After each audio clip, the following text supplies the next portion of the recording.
Bom dia, eu sou Bruno Lopes, estou como psicólogo da Secretaria de Saúde do município de Bertópolis e continuando a série de vídeos que estamos elaborando agora nesse período da pandemia, hoje estou aqui para falar sobre o aumento do uso de álcool e outras drogas agora nesse período da pandemia. Droga é qualquer substância não produzida pelo organismo e que pode influenciar no sistema orgânico, inclusive no psiquismo, determinando alguns comportamentos e algumas alterações nesses comportamentos. Os estudos mostram o uso dessas substâncias ao longo de toda a história da humanidade. Então, nesse sentido, é preciso que entendamos a função do uso dessas substâncias para o indivíduo. Em alguns contextos, o uso dessas substâncias tem um aspecto cultural. Em outros contextos, esse uso é atribuído a experiências espirituais e religiosas, e em alguns casos, que são os que mais nos interessam aqui, eles fazem parte do uso recreativo para essas pessoas. Então, nesse tipo de função, ou seja, o uso do álcool e outras drogas como uma função recreativa, é que vamos prestar um pouco mais nossa atenção. A função, então, do uso do álcool e de outras drogas na vida de uma pessoa está diretamente ligada, então, à relação que essa pessoa faz com essa substância, que seja o álcool ou que seja alguma droga, como maconha, cocaína, êxtase e outras drogas sintéticas que temos no mercado hoje em dia. Então, de forma objetiva, podemos situar essa relação em dois aspectos.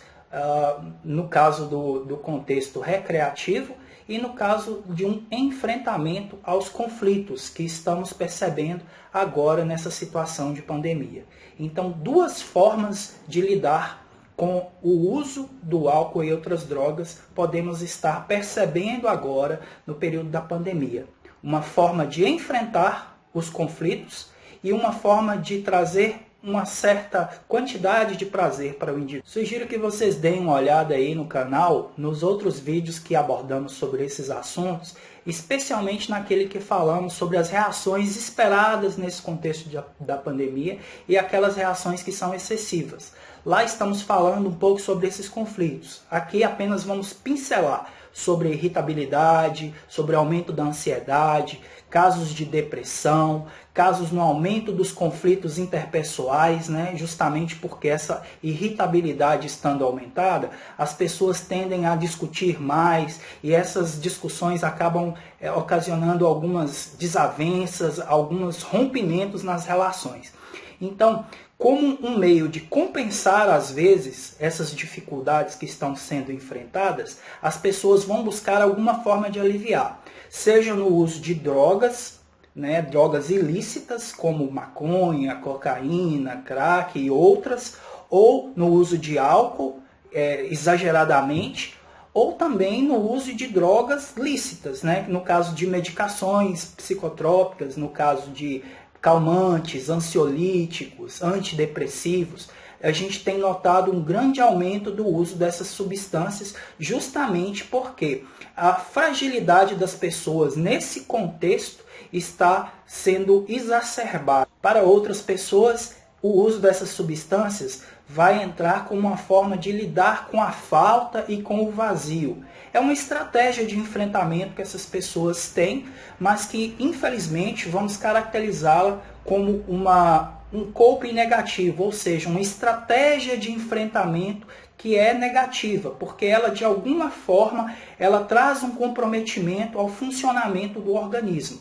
Vamos apenas separar daqueles casos em que o médico prescreve alguma medicação psicotrópica, no caso de um ansiolítico, de um calmante, de um antidepressivo, para aquela pessoa que se encontra num período de uma reação esperada, mas que, porém, nesse contexto, está sendo vivenciada de uma forma exagerada. Ou seja, a ansiedade natural, por exemplo, ela pode se encontrar num grau muito elevado, prejudicando o funcionamento de outras funções na vida dessa pessoa, e aí sim é necessário entrar com uma medicação, o que é bem diferente de uma pessoa que não está sabendo lidar com a ansiedade, que não está sabendo lidar com sua irritabilidade, por exemplo, e vai usar a maconha com a justificativa de que a substância a deixa calma.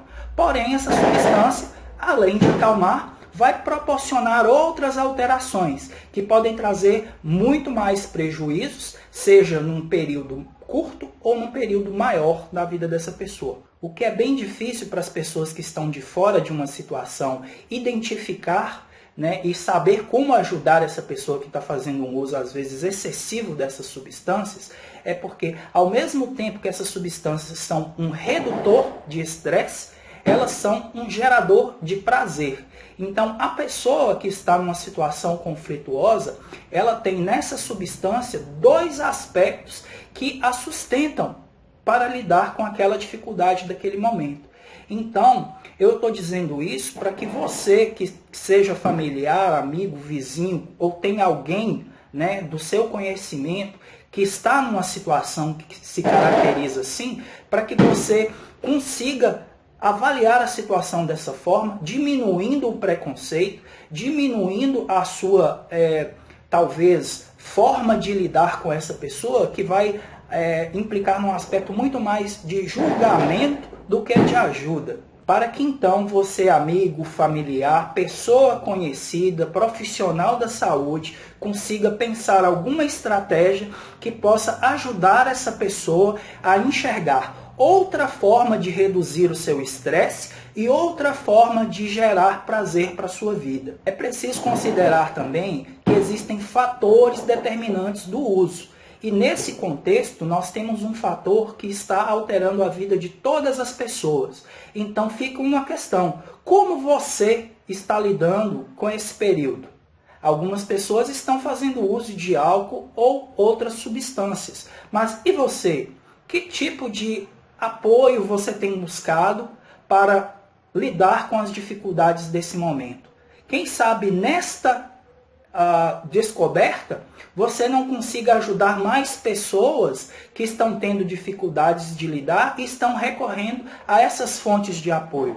Os fatores determinantes podemos considerar que são circunstanciais, como no caso da pandemia, mas tem outras condições, condições socioeconômicas, condições emocionais, dificuldades familiares, entendeu?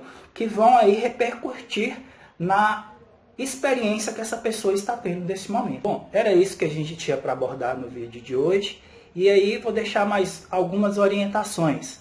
Vamos ter cuidado para que, diante dessa situação, não seja necessário gerar o uso dessas substâncias como uma forma de apoio. Mas, se já tenha gerado o uso dessas substâncias, que o uso não vire abuso e, consequentemente, uma dependência. E se você já está nesse contexto de uso de álcool e outras drogas, tome cuidado para não compartilhar utensílios que são particulares, no caso de copos, cigarros, narguilé e outros utensílios que se usam para utilizar essas substâncias. Fica assim, grande abraço.